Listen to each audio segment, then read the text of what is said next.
ఆప్కి అదాలత్లో film star Parineeti Chopra ఇంకా Rajya Sabha member అయిన రాఘవ్ చడ్డా గారి మీదున్న ఆరోపణ ఏంటంటే వీళ్ళ ఇద్దరి చేతల్లో డబుల్ స్టాండర్డ్స్ ఉన్నాయి.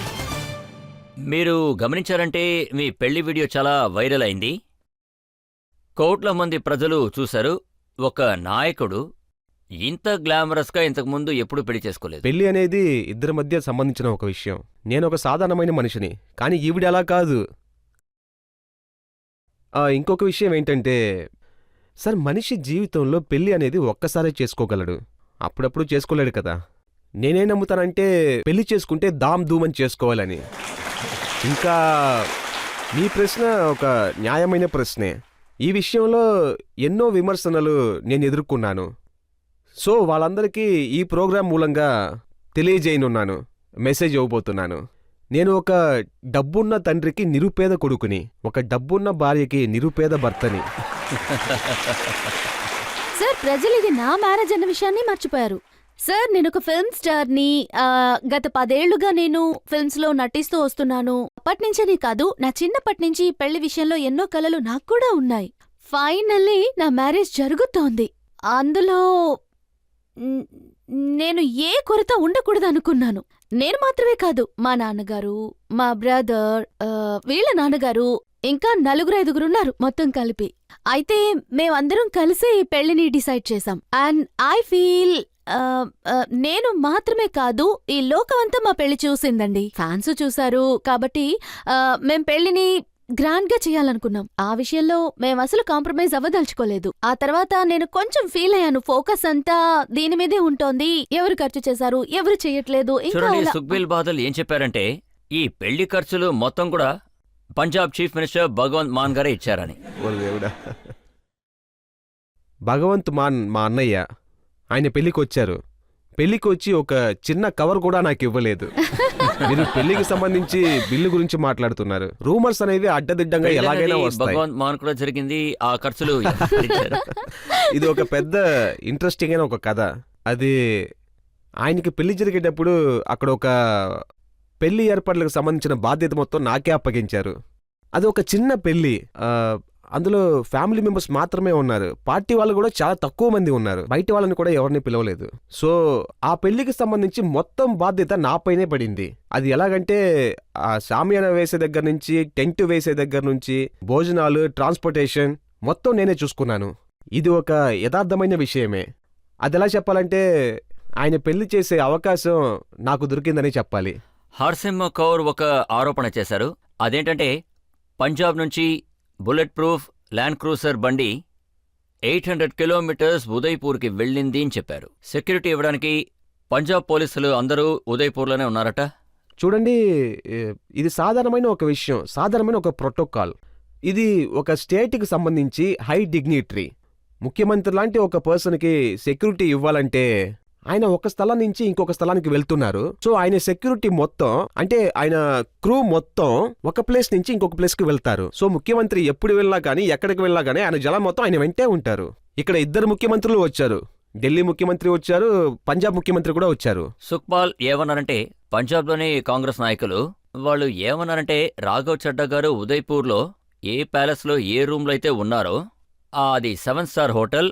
ఆ రూమ్లో ఒక్కరోజుకి రెంట్ 10 లక్షల రూపాయలు అన్నారు. ఓరి దేవుడా! ఇదంతా అబద్ధం సార్. ముందు చెప్పాలంటే ఇది ఒక 7 స్టార్ హోటలే కాదు, 5 స్టార్ హోటలే అది. సో అందులో చూశారంటే మొత్తం 40 నుంచి 50 రూమ్లే ఉంటాయి. మేము మొత్తాన్ని బుక్ చేసేసాం. అందులో ఏమీ 10 లక్షల రూమ్లే లేవు సార్. ఇంకా కొంతమంది మా పెళ్లిని ఎలాగ విమర్శించారంటే అది ఈ రూమ్ ఖర్చు ఇంత, కొంతమంది టీవీ యాంకర్స్, ఇంకా కొంతమంది నాయకులు నా సూట్ ఖరీదు గురించి కూడా వాళ్ళు మాట్లాడారు. ఏదో వాళ్ళే వెళ్ళి నా సూట్ ని రెడీ చేసి తీసుకొచ్చినట్టుగా, లేదంటే హోటల్ బుకింగ్ వాళ్ళు చేసినట్లుగా. నాకేమనిపిస్తుందంటే ఇదొక ఎవిడెన్స్ లేని ఒక కేసు. సార్, నేనేమనుకుంటున్నానంటే ఇదొక పర్సెప్షన్ కి సంబంధించింది. నేనొక యాక్ట్రెస్ ని, ఒకవేళ నేనొక యాక్టర్ని లేక ప్రొడ్యూసర్ని, బిజినెస్ మ్యాన్ నో పెళ్లి చేసుకుని ఉంటే గనక అప్పుడు వాళ్ళు చెప్పేవారు ఈ యాక్ట్రెస్ పెళ్లి చాలా గ్రాండ్ గా జరిగింది అని. ఇలాగే జరిగి తీరాలి. ఎందుకు ఇన్నేళ్లు కష్టపడ్డాను అంటే అది దీనికోసమే. సడన్ గా నేను ఒక నాయకుడిని పెళ్లి చేసుకున్నాను గనక ఖర్చులన్నీ ఆయనే పెట్టుకున్నారు. ఆయన కాబట్టే ఇంత గ్రాండ్ గా అన్ని చేయగలిగారని సో అనుకున్నాను. కానీ ఒకవేళ ఇద్దరు యాక్టర్స్ కి పెళ్ళైతే వాళ్ళిద్దరి మధ్య ఏం ప్రాబ్లమ్స్ వస్తాయి? Exactly sir. ఒక విధంగా నేను ఇది కూడా నేర్చుకుంటున్నాను. అదేంటి అంటే ఒక పక్క చూస్తే ట్రోలింగ్, ఇంకొకటి ఎక్కువ ఇన్వెస్టిగేషన్ మైండ్ ఉంటుంది. ఓటర్స్, ఫ్యాన్స్ ఇలా చాలా మంది ఈ లైఫ్ లో ఉన్నారు. మాకు చాలా ఎక్కువ ప్రేమని పంచుతూ ఉంటారు. మేము హ్యాపీగా ఉంటే వాళ్ళు కూడా హ్యాపీగా ఉంటారు. నా వరల్డ్ లో ఉన్న వాళ్ళంతా ఏమన్నారంటే ఎంతో అందమైన పెళ్లి అని. కానీ ఈయన లోకంలో వాళ్ళు ఇలా ఆలోచించారు. కొన్నిసార్లు నాకేమనిపించిందంటే ఇది మా పర్సనల్ విషయం అన్న సంగతి అందరూ మర్చిపోయారని. దానివల్ల ఒక్కొక్కసారి మాకు బాధగానూ ఉంటుంది. చూడండి, ఈయన రాజ్యసభకి పోటీ చేసినప్పుడు సార్. ఎలక్షన్ కమిషన్ కి ఆయన డీటెయిల్స్ ని ఫైల్ చేసినప్పుడు ఈయన ఏమన్నారంటే నా ఇయర్లీ ఇన్కమ్ 2.5 లక్షలు సార్. అని. నా దగ్గర ఏ బండి లేదు, ఏ ప్రాపర్టీస్ లేవు. అవును. ఇవన్నీ కానీ అప్పుడు సార్ సార్ ఒక నాకు ఒక్కో సంవత్సరం రిటర్న్ చాలా తక్కువగా వచ్చింది. తర్వాత ఇంకొక విషయం, నా ఇన్కమ్ ట్యాక్స్ రిటర్న్ చాలా తక్కువగా వచ్చింది. మా నాన్నగారిది గాని మా భార్యది గాని తక్కువ కాదు కదా సార్. వాళ్ళు ఆ ఖర్చును చూసుకోగలరు కదా. విషయం ఏంటంటే ప్రజలు అన్నిటినీ ఒక్కోసారి మర్చిపోతున్నారు. ఇది విచిత్రంగా ఉంటుంది. ఒకవేళ నేను పెళ్లికి ముందు వెహికల్ గానీ ఇల్లు గానీ ఏది కొన్నా కూడా ఇట్స్ అండర్స్టాండబుల్. కానీ పెళ్లి తర్వాత నా డబ్బంతా అయిపోయింది. సడన్ గా నేనేం చేయలేకపోతున్నాను. It's okay, cool. It's just మీరు పార్టీ పర్సెప్షన్. పేరు చూసారు కదా, Aam Aadmi party. Sir but ఈయన స్టైల్ చూసి ప్రజలు ఏమన్నారంటే ఈయన రాజు మహారాజులా ఉన్నారు అని. నాకు ఒక మామయ్య ఉన్నారు. ఆయన మీద నేను ఎంతో ఎక్కువ ఆప్యాయంగా అభిమానంగా ఉండేవాడిని. ఆయన బేసికలీ ఒక ఫ్యాషన్ డిజైనర్. అవును సార్. సో ఆయన నాకు అన్ని బట్టలు చాలా బాగా స్టిచ్ చేసి ఇస్తారు. ఈ రోజు నేను ఈ షోలో వేసుకున్న డ్రెస్ చూశారంటే ఇది కూడా మా మామయ్య కుట్టించిన డ్రెస్సే.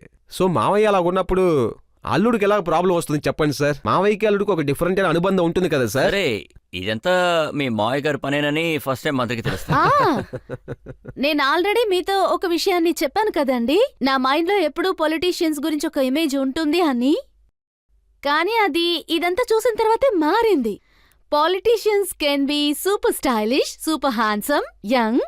కానీ అందువల్ల వాళ్ళ పనిలో ఎలాంటి మార్పు ఉండదు. స్టైల్ లోపల నుంచి వస్తుంది, కానీ అది ఆయన రక్తంలోనే ఉంది. సార్, ఈ దేశంలో నాయకులు ఎంతో మంది ఎంతో స్టైలిష్ గా బట్టలు వేసుకుని తిరుగుతూ ఉంటారు. మన హానరబుల్ ప్రైమ్ మినిస్టర్ స్టైల్ గా బట్టలు వేసుకుని తిరుగుతున్నారు. ఇంకా మిగతా పార్టీ వాళ్ళు కూడా ఎంతో స్టైల్ గా బట్టలు వేసుకుని తిరుగుతున్నారు. అయితే నాకేమనిపిస్తుందంటే మన జీవితానికి సంబంధించి మన లైఫ్ స్టైల్ అది మన మనసుని చూపిస్తుంది. మనం ఎంత సంతోషంగా ఉన్నామో అది ఒక పాజిటివిటీని చూపిస్తుంది. ఇంకా మన ఇంగ్లీష్ లో ఒక సామెత ఉంది, ఇంగ్లాండ్ లో దీన్ని అప్పుడప్పుడు వాడుతూ ఉంటారు. That everyday dress like you have to meet the queen. మీరు రోజు ఇటువంటి డ్రెస్సే వేసుకోవాలి. మీరు ఆ దేశపు రాణిని కలుసుకుంటానికి వెళ్ళేటట్టు నా క్వీన్ నేను కలుసుకోవాలి. Yes, నేను ఈ లైన్ కోసమే వెయిట్ చేస్తున్నా. అందువల్ల నేను ఇలాగ వేసుకుంటున్నాను అనుకోండి. మోడీ గారు లక్షద్వీప్ వెళ్ళమంటే మీరు మాల్దీవ్స్కి వెళ్ళిపోయారు. దీని గురించి నేను సన్సెట్ భవన్ లో కూడా మాట్లాడాను. ఒకవేళ నేను ఢిల్లీ నుంచి లక్షద్వీప్కి వెళ్ళానంటే 25,000 రన్వే టికెట్కి ఖర్చు అవుతుంది. ఇంకా ఢిల్లీ నుంచి మాల్దీవ్స్కి వెళ్ళానంటే 17,000 వన్ వే టికెట్కి ఖర్చు అవుతుంది. మాల్దీవ్స్కి వెళ్ళడానికి ఎకనామికల్ గా ఉంటుందని అనుకున్నాను, అందుకే నేను ఇటు వెళ్ళాను. రాఘవ్, ఒక కాంట్రవర్సీ చాలా పెద్దదైంది. మీరు లండన్కి వెళ్ళినప్పుడు అరవింద్ కేజ్రీవాల్ చాలా పెద్ద సమస్యలో ఉన్నప్పుడు ఆయన జైలు కూడా వెళ్లాల్సి వచ్చింది. కానీ 71 రోజులు రాఘవ్ చెడ్డా గారు ఢిల్లీకి రాలేదు. సార్, మీరు ఈ ప్రశ్న అడగటం చాలా మంచిదైంది. అది నా మనసులో ఉన్న నిజాన్ని చెప్పడానికి ఇది ఒక మంచి అవకాశం అని అనుకుంటున్నాను, మంచి ప్లేస్ కూడా. మొదటి విషయం నేను చెబుతున్నాను సార్, ఇది మాత్రమే నిజం. ఇంతకుముందే ఫిక్స్ అయిన ఒక ప్రోగ్రామ్ ఇది. మార్చ్ 1st వీక్లో లండన్ స్కూల్ ఆఫ్ ఎకనామిక్స్ అక్కడికి నన్ను పిలిచారు. ఆ తర్వాత ఆ ప్రోగ్రాంకి వెళ్ళిన నేను లెక్చర్ కూడా ఇవ్వాలి. ఇదంతా ముందే ఫిక్స్ అయింది. ఆ ప్రోగ్రాం కోసం నేను అక్కడికి వెళ్ళాను. ఆ ప్రోగ్రాం అయిపోయిన తర్వాత నా కన్ను లోపల ఏదో ప్రాబ్లం ఉన్నట్టుగా నేను ఫీల్ అయ్యాను. ఆ తర్వాత నేను అక్కడున్న డాక్టర్స్కి ఇది చూపించాను. నాకేమనిపించిందంటే ఒక 15 సంవత్సరాలకి ముందే ఒక కన్నులో ఆపరేషన్ జరిగింది. అదే ప్రాబ్లం మళ్ళీ వచ్చింది ఎందుకు అని అడిగాను. ఆ కన్ను రెటీనాలో ఆ పొరపైన ఆ చిన్న చిన్న స్పాట్స్ అది సీల్ చేయాల్సిన అవసరం వచ్చింది. సో డాక్టర్స్ ఏం చెప్పారంటే ఇది ఇమీడియట్గా ఈ సర్జరీ, ఈ ట్రీట్మెంట్ ఇది చెయ్యాలి అని చెప్పారు. ఒకవేళ ఆ ట్రీట్మెంట్ అక్కడ జరగకుండా ఉండుంటే అది దేవుడి దయ వల్ల అలా జరగకూడదు. అలా జరిగితే రెటీనాకు సంబంధించి వేరే ఒక ప్రాబ్లమ్స్ కూడా వస్తాయని చెప్పారు. ఇంకా ఇది ఒక ప్రివెంటివ్ సర్జరీ, అది అక్కడ జరిగింది. ఆ సమయంలో నాకు అక్కడ ట్రీట్మెంట్ జరిగేటప్పుడు మా నాయకుడు అరవింద్ కేజ్రీవాల్ జైలుకి వెళ్ళడం జరిగింది. ఇంకా ట్రీట్మెంట్ జరిగిన తర్వాత నేను మళ్ళీ వచ్చాను. ఢిల్లీ ఎలక్షన్స్ నాకు తెలిసి 25 మే, నేను మే ఫస్ట్ వీకే వచ్చేసాను.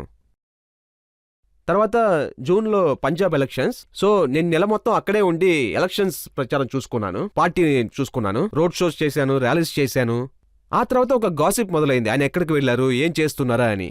ఇది నాకు చాలా బాధాకరంగా అనిపించింది. ఆ తర్వాత నాకు మా సీనియర్ నేత ఆయన ఏం చెప్పారంటే, నువ్వు కొంచెం నిదానంగా ఉండు అని అడ్వైస్ చేశారు. నా 13 సంవత్సరాల ప్రయాణం, నేను 2011 మార్పు నుంచే ఈ పార్టీలో జాయిన్ అయ్యాను. నా ఈ 13 సంవత్సరాల తపస్సుని నా మీద ఒక్క నింద వేసి రూమర్స్ క్రియేట్ చేసి పేరు నాశనం చేశారు. కానీ వీటి మధ్యలో నా కోసం ఎంతో మంది చాలా బాధపడ్డారు. అది చాలా సంతోషంగా అనిపించింది. చాలామంది నాకు మెసేజ్లు కూడా పెట్టారు, చాలామంది కాల్స్ చేశారు, చాలామంది మెయిల్స్ పెట్టారు.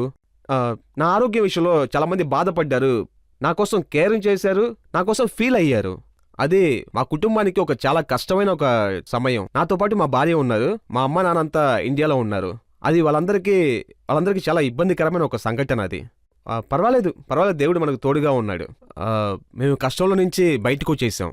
ఇంకా నా కళ్ళు కూడా సరి అయిపోయాయి ఆ దేవుడి అనుగ్రహంతో. ఏం చెప్పింది కూడా కరెక్టే. అంటే ఇది ఒకరి హెల్త్ కి సంబంధించింది. అయితే అది ఎందుకని ట్విస్ట్ అయ్యింది, అది చాలా కష్టకాలం. It was unfortunate. I hope ఈ విధంగా మళ్ళీ ఎప్పుడు జరగకూడదు. ఇంకా నయా మీరు ఇది క్లారిఫై చేశారు. అవును సార్, మంచిది. నిజం ఎక్కువసేపు దాగి ఉండలేదని చెప్తుంటారు కదా. सच्चाई छुप नहीं सकती, बेबुनियाद बनावट के उसूलों से बनावट सच्चाई और खुशबू आ नहीं सकती कभी कागज के फूल। నేను చెప్పాలనుకున్నది మీరే చెప్పేశారు సార్. సార్ ఏంటంటే మీరిద్దరు పంజాబీ, సో మీరిద్దరిలో ఎవరు నిజమైన పంజాబో తెలుసుకోవాలనుకుంటున్నాను. పరోటా ఎవరికి ఇష్టమో తెలుసుకోవాలనుకుంటున్నాను. ఆ తర్వాత పంజాబీ పాట ఎవరు ఎక్కువగా వింటారు? పంజాబీ పాట నేనే ఎక్కువగా వింటాను. అయితే పరాటా ఏమకే ఎక్కువగా ఇష్టం.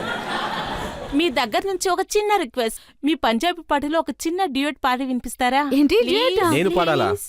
నేను పాడటం మొదలుపెట్టాననుకోండి, ఒకవేళ నేను పాడాననుకోండి, ప్రపంచం మొత్తం చూసే ఈ షో రేటింగ్ అలాగే తగ్గిపోతుంది. లేదు లేదు తగ్గదు. increase ప్రజలు వాళ్ళ అవుతుంది. స్క్రీన్ ని క్లోజ్ చేయడం నేను అస్సలు ఇష్టపడను. సార్ అలా అంటే ఏం లేదు, ఇంకా ఇష్టపడి చూస్తారు. మీకో విషయం చెప్పనా?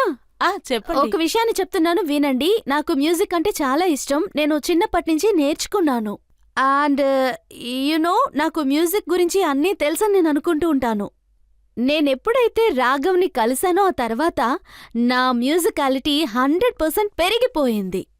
ఎందుకంటే ఈయనకి ఇంగ్లీష్, హిందీ, పంజాబీ అన్ని పాటల లిరిక్స్ కూడా చాలా కరెక్ట్గా తెలుసు. దాన్ని ఎలిఫెంట్ మెమరీ అంటారు. అయితే మా కోసం ఒక పాట పాడండి ప్లీజ్. నేను పాటని వెతికి ఇవ్వగలను, కానీ ఈవిడే పాడతారు.